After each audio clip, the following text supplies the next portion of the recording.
Welcome to the Growth Catalyst Show, where we believe that growth can come in many forms: professional, personal, company, sales, you name it. I'm your host, Dan Mahoney, founder of Transcendent Sales Solutions and a guide to a world of growth possibilities. I've spent my career empowering companies and their people with strategies that accelerate growth. I'm here to bring you stories of these business leaders and their trusted advisors to gain insights into their journeys and learn how they fuel their own growth. Just maybe their journey could become part of your own growth story. Are you ready? Let's grow. Welcome to the next edition of the Growth Catalyst Show. I'm your host, Dan Mahoney. My next guest is John Marsh, who is the founding and managing partner at Marsh Creek Advisors, a boutique business brokerage and M&A advisory firm dedicated to guiding business owners through the exit process on their terms. He brings his extensive experience in finance and operations to help business owners strategically exit their companies using the power exit strategy. Johnny, welcome to the Growth Catalyst Show. Thank you for having me, Dan. It is awesome to be here. I'm going to do my best to keep this, to not do like we do when we have cigars and laugh all the time and John, make too much jokes. Listen to me. Johnny, listen to me. We've got the releases signed. I already gave you permission before we hit the record that you could throw shade, so I am all ready for you. Well, I just hope your views are going to go crazy when I talk about my good friend Dan Mahoney, who is going to play Santa this Christmas with the beard and the Santa. And the hair. Oh, you're looking good. Well, thank Johnny. I'm trying to look like you, man. You should try putting a little gray in there. Well, that's what just you won't look 30 years old anymore. You know what I mean? Oh man, that's the first I've heard that. John, thanks for having me. I'm glad to be here. Well, and you know what? And honestly, you were just giving me a hard time because it's taken me so long to get you on the show, because you know what? I remember those breakfasts back a couple of years ago when we were talking about doing podcasts, and you're one of the main reasons why I'm here today. And you inspired me to get this done, and I'm very thankful to that. Well, you're doing a great job. I love listening to it. I'm glad to be here. I do regret a little bit that I didn't bite the bullet and figure out how we could do this together, but you're killing it, and I'm glad to be here. So thanks for having me. Well, it's never too late, right? So there you go. What would we name it? Yeah, everybody that does a podcast needs an Ed McMahon. So, I mean, I like it. All right. So John, I want to talk a little bit, and this is all about you, which you're going to love that, your favorite topic. So, an Atlanta native, you're an Atlanta native. Yes. Yeah, I grew up in Woodstock. The fifth person I've met that's now an Atlanta native. It's funny. We say Atlanta native, Metro Atlanta. So I grew up in Woodstock when it was cow country, and now it's a cool place to be. But Metro Atlanta. Went to the University of Georgia, Kennesaw State for my MBA, and now live in Sandy Springs. So I don't get out much. But when you land in a good city, why leave? I guess. Why leave? Well, and you, my wife, have something in common. She grew up in Woodstock as well. So that's right. Go Chiefs. Go Chiefs. So, John, when you went to school, I think you were at finance at KSU, and then you got your MBA at UGA. What were you thinking coming out, like with the finance and MBA degree? What was the plan? So, I went to Georgia for my undergrad and Kennesaw State for my MBA. And I really had this goal of just getting a job, right? And I went to my counselor. And I knew I liked accounting. I liked business. And I got some good advice, I think, at the time, which was you can do finance with an accounting degree, but you can't do accounting with a finance degree. So I went and did the accounting undergrad, took an internship with Ernst & Young, and then went to Kennesaw State for my 150 credit hours to sit for the CPA exam. I did not decide to go the Masters of Accounting route. I think the writing was on the wall pretty early on that public accounting was not in my long-term future. So I got my MBA at Kennesaw State, majored in finance there. And it was hard going from Athens to Kennesaw immediately. But I enjoyed my time at both of those schools for sure. But missing all that hunch punch. I don't remember much about my days in Georgia and in Athens. That doesn't surprise me. I think there might be a reason for that, but no, it was a great experience, and tried to, I was all about getting a job, and the Terry College of Business had so many good options, and I just landed on accounting, and I don't regret it. I'm so thankful for it, but I also am glad that I'm not in public accounting anymore. It was a great way to start the career, but it just wasn't for me. I enjoy this part of it. I enjoy the relationships. So I think I have a little bit more sales in me than I thought I did coming out of school. So Well, and you did some of those you were doing some audit work, and then you went and I saw that you had a couple jobs, VP and general manager, VP of supply chain, Red One Medical. Tell me a little bit yeah. about those experience. I want to hear about John Marsh in the early days that I didn't know. Yeah. So started at E&Y as I mentioned, then went to Fraser and Dieter, and was lucky to meet a lot of really good people at Fraser and Dieter. But Roger Lesby was one of the partners there who introduced me to his brother Tim, who was one of the founders of a company called Amendia. We made spinal implants. In fact, you can see the spine up there that I've got here as a little reminder of that time. And we grew that business from 12 million in revenue to 80 million. We sold it to Kohlberg in 2016, and we did a number of transactions there. So I fell in love with doing the deal, the art of the deal, and making deals happen. So, I thought the next stage of my career was to buy a business, and I talked to some business brokers, M&A advisors, and just left that process feeling like lower middle market business owners could be better served. So founded Marsh Creek in 2020. But yeah, Red One Medical was a med device company. I skipped over that. Did a couple of years of consulting there when I was trying to figure out what I wanted to do when I grew up. And I'm glad that Marsh Creek came to fruition in 2020. So, what is your why? What's the why for John Marsh? I do this because I help. I want to help people, and I know that sounds cheesy. It's not a sales pitch, but every personality test I took growing up said I needed to be a social worker or a police officer. And yeah. Could you imagine getting pulled over by this guy? No. Right, you could easily outrun with John Marsh pulls you over, but I'm too much of a coward to be a cop. And I enjoy wine and cigars too much to be a social worker, so I decided to marry one. But seriously, God put me in this position to help people, and I love it. There's nothing like meeting these business owners who have built something that is really valuable, and they know how to run it, but they don't know how to monetize that or to run a process to help maximize the transaction. And that's what we do here. So, if you were to come in and say, "Hey, I need you to run like a steel roll former," I sold a steel roll former a couple of years ago. I couldn't run that business, but I can sell it. And we did a really good job on that one. I'm rambling a little bit, but the point is, this is how I help people who've grown something and they don't know how to run a process to put it in front of the right buyers. And this is how I serve. So, yeah. I love it. And so, other than being disenfranchised, looking at the quote unquote franchise model in a lot of cases with business brokers, what really was the decision? Like, you know what? I'm just going to do this. Because I got to tell you, at that time, that's a big move for you.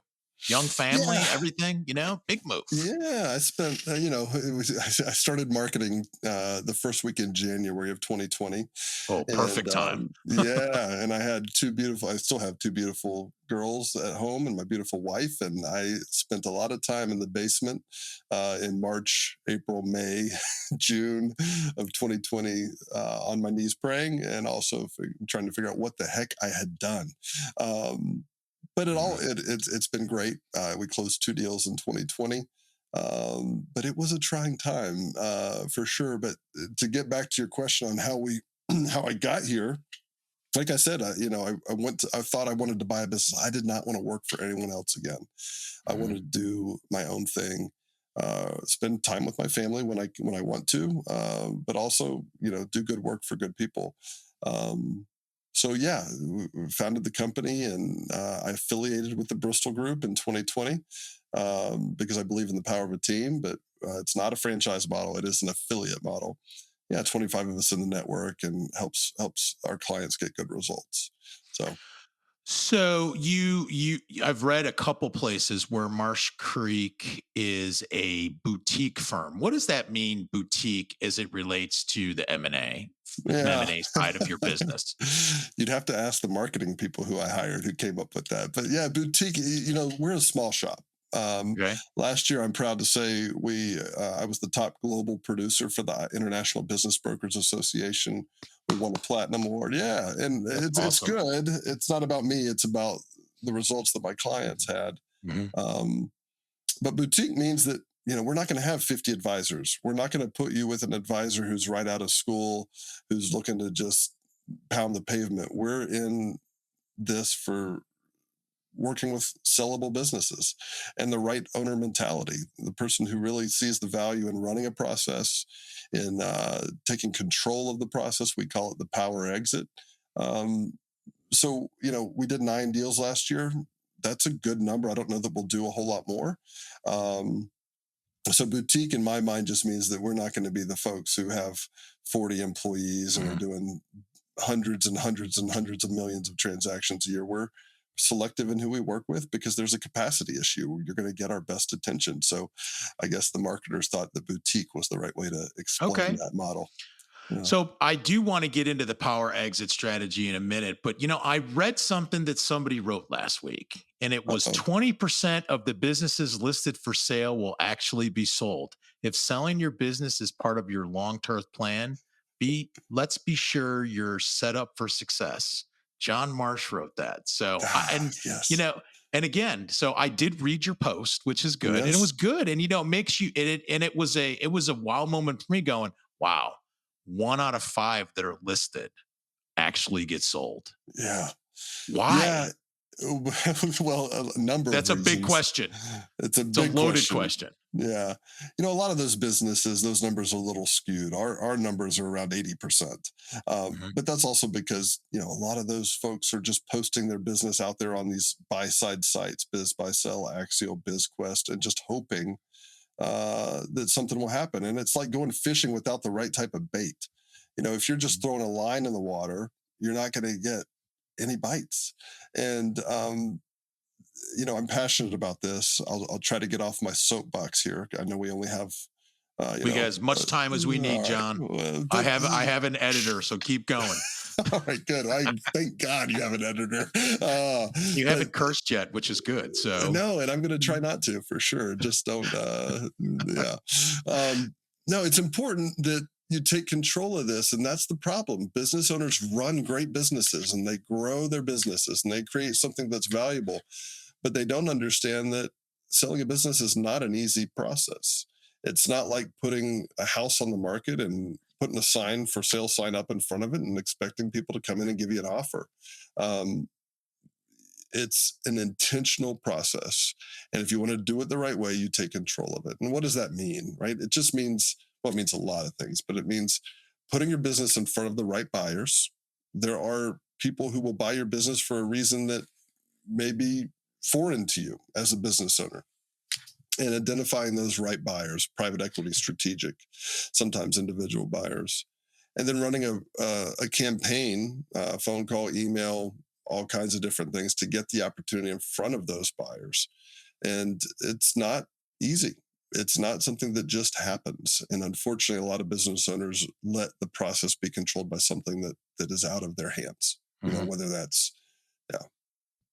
Truth or Wait, did you myth? just give me the sign that you told me you were going to give me if I was talking too much by No, that not little at raise? all. No, not at all. It was a transition, John. Okay, good. So, but truth or myth, business owners who all of a sudden get an unsolicited offer is typically not a good thing. Let's take a moment for a quick word from our sponsor. This episode of the Growth Catalyst Show was brought to you by Transcendent Sales Solutions. Whether your company is facing uncertainty, declining sales, or resource limitations, Transcendent Sales has the solution. Their team has decades of experience helping businesses find alignment to meet their growth goals and transforming underperforming sales organizations into revenue-producing market leaders. They take a hands-on, results-oriented approach to solving sales challenges. Visit transcendentsales.com to learn more and subscribe to the bi-weekly Growth Catalyst newsletter for insightful growth strategies. Transcendent Sales Solutions, empowering businesses to reach new heights. And now, back to the show. I think you should be complimented as a business owner, or think, well, at least I'm on somebody's radar. Will that person end up buying the business? No, probably not. Will they end up giving you a fair and reasonable offer that's competitive? Probably not. These are professional buyers who are out there dripping and calling and getting in front of business owners, and they are good at what they do. So, how do you know as a business owner that you are when you're done with the process that you have gotten the most that you could get. And you really took control of the process. You don't if you take one of those unsolicited offers. And yeah, No, go ahead. No, sorry, go ahead. no, that deep sigh is throwing me off. I don't know if you're trying. You're no. We can edit this part out. Continue, please. We're not editing anything, John. I lied to you. So, what are the biggest gaps you typically see when you go into a business that says, I'm sure it's very rare when you go, man, you are ready to go. I mean, sure, there's always a Yeah. little something, but what are the biggest gaps you typically see going in? Well, there's a number of them, right? Financials. Usually, internal financials are woefully inadequate, and that's something that is easy to fix, right? By building the right team well in advance. Owner dependency, documenting your process. You know, a lot of folks take pride in the fact that they are the end all be all at their business, but that's not a good thing when you go to sell it because it's not transferable. Mhm. So there's a ton of things: revenue concentration, vendor concentration, key employee risk. Um, it's really hard to pick one. But if you were to pin me down and say pick one, it would be the financials and really understanding. And the financials tell a story. If you as the business owner can't articulate that story, that's a problem. So that's numero uno. So, talk a little bit about, and I'm sure this plays into it. What is the power exit strategy? What is that strategy that's Yeah, trademarked? it is trademarked. And the power exit is really taking control of the process. And how do you do that? We're here for the transaction. Taking control of the process is years in advance. I'm sure we've all heard of traction and EOS and all these different managerial operating systems. But the Exit Planning Institute talks about every 90 days, you need to ask yourself a question: are you growing or are you exiting? And I think that's important. So the power exit starts when you start your business. Are you building a business that can be transferable, that's not dependent upon the owner, that has systems and processes that can be scaled? Um, but specifically as it relates to an M&A advisor like me, it means actively going out and finding the right buyer, getting the right deal, and not just taking a deal that comes to you, but using time on your side to get the deal done and to put the business in front of the right buyers. The other thing that I'll say is power switches when you sign a letter of intent. You control the process until you sign that letter of intent. Then you've given exclusivity, you've set terms, you've set a purchase price, and that's when power shifts to the buyer. So, how, as an owner or as a seller, do you control that? It's the ability to walk away. If that buyer gets squirrely and decides to start retrading or doing things that change significantly the terms of the deal, then you need to have the ability to walk away. And how do you do that? You have a plan B, you have a plan C, you have all of this market, this competitive energy that you've built, so that you have other options. Obviously, walking away from a deal is a big decision, and you don't want to do it without giving it significant thought. But the ability to do that and not be starting back at square one is really an important aspect of this if you're going to control your destiny. And if you've already started a process in this and you're at LOI and you have to walk away, I'm guessing it's easier to restart. Yeah, if you've done things the right way, if you've built that competitive marketplace, if you've got compelling marketing materials, if you have a process for sharing that news with the market, whether that's a new customer, a new line, whatever it may be. Yeah, if you're in deal mode, don't get out of deal mode until that deal is done and the wires have cleared your bank account. Mhm. So that interesting question every 90 days, am I growing or am I exiting? So if you start thinking like, you know what, I think I'm exiting and I'm starting to think about it, what are some things these business owners should be doing? And of course, they need to get a hold of you right away, but just preparing them because you and I both know they don't always do that. They No, sometimes wait. So what are some things they can be doing to kind of get ready for that? I think the first thing that every business owner should be doing today is building the team. It doesn't mean you hire an M&A advisor, but a team includes folks like you, right? A growth catalyst, somebody who's there helping institutionalize or grow their sales function.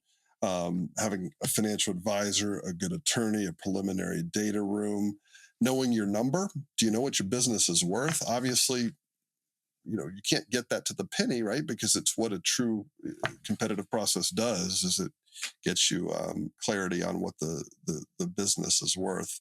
But build that team and do it soon, right? Because having a good CFO or fractional CFO or even a controller, um, even if it's fractional, like I said, you've got to have those people on your team, and then a board of advisors, reviewing your financials every quarter at a minimum, ideally monthly, but understanding what your revenue trends are, what your balance sheet looks like, educating yourself on what a deal means, cash free, debt free, stock versus asset. There's all kinds of things that you can do now to educate yourself well in advance, but educate and prepare. And the preparation is often lacking from folks who I speak with. They call me and they think, oh, I'm ready to sell my business in the next 3 months. What they don't realize is that it takes 9 to 12 months to sell a business. And then there's going to be a transition period in addition to that. So if you were to sell your business for $15 million and say, hey, I'll give you 3 weeks of training, I'd imagine buyers aren't going to be thrilled about that. So it's really backing into your retirement date. So when you say sell the business within 9 to 12 months, that means like they could probably list it in 3 months, but the transaction is going to take a while to happen. Correct? Yeah, if you're going to run a compelling marketing process and utilize the power exit strategy, you have to have time on your side. Mhm. So due diligence is 90 to 120 days, and that's after you've built the marketing materials, run the process, negotiated an LOI, done all these things to get to that due diligence or phase. So yeah, it takes 9 months. Sometimes it can go faster, but a quick deal is not much shorter than 9 months, Mhm. So especially for talk a these little. businesses that are of scale, right? I mean, if you're Yeah. selling a small business, a main street business, that may be faster, but Mhm. not in these lower middle market, lower end of the middle market or premium main street businesses. Talk a little bit about some of your wins. I know you've racked them up in the last couple of years, and you guys have been highly successful. So I'd love to hear about some of your wins. Well, it's really about our clients' wins, and I know that, Yeah. Right. Of but course. they've But built you. these Yeah. businesses, and so I'll give you a good example. I'll give you a couple. We sold AKA Tree Services last year, and these guys have become friends of mine. They're twin brothers, and they were ready to take chips off the table. They rolled equity, and they wanted to find the right partner.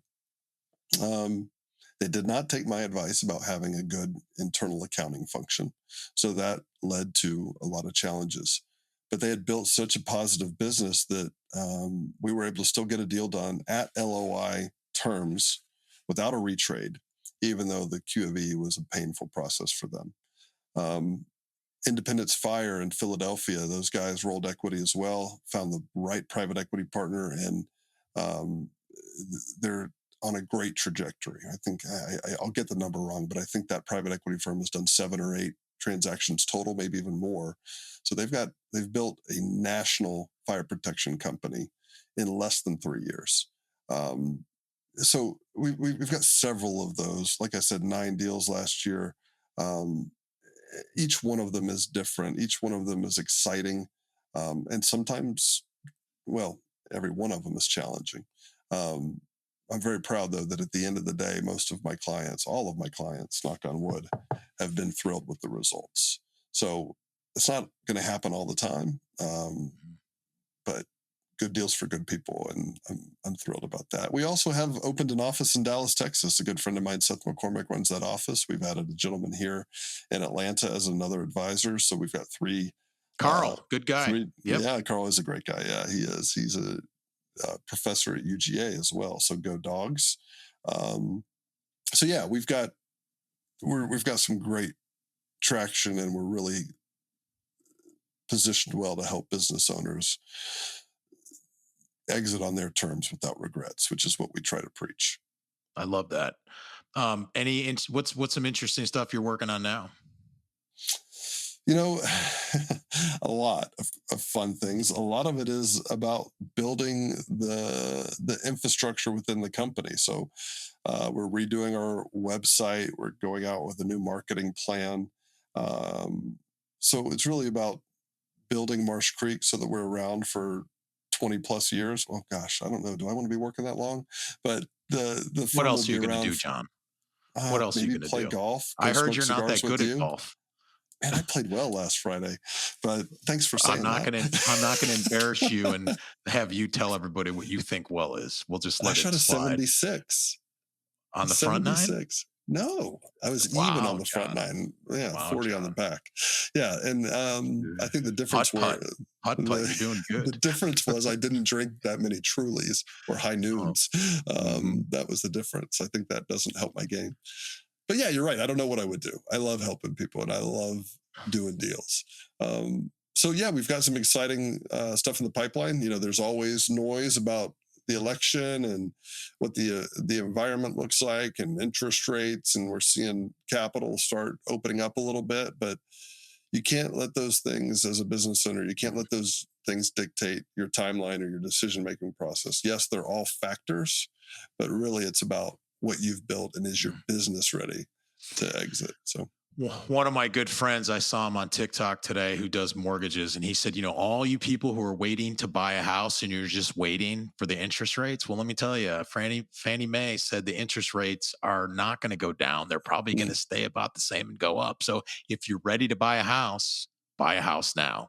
And yeah, it's probably the same thing of selling your business. If you're ready to sell your business, you should, waiting for economic factors we have zero control over. It's probably right. not a good strategy. Well, time is on your side when you're selling your business until it's not.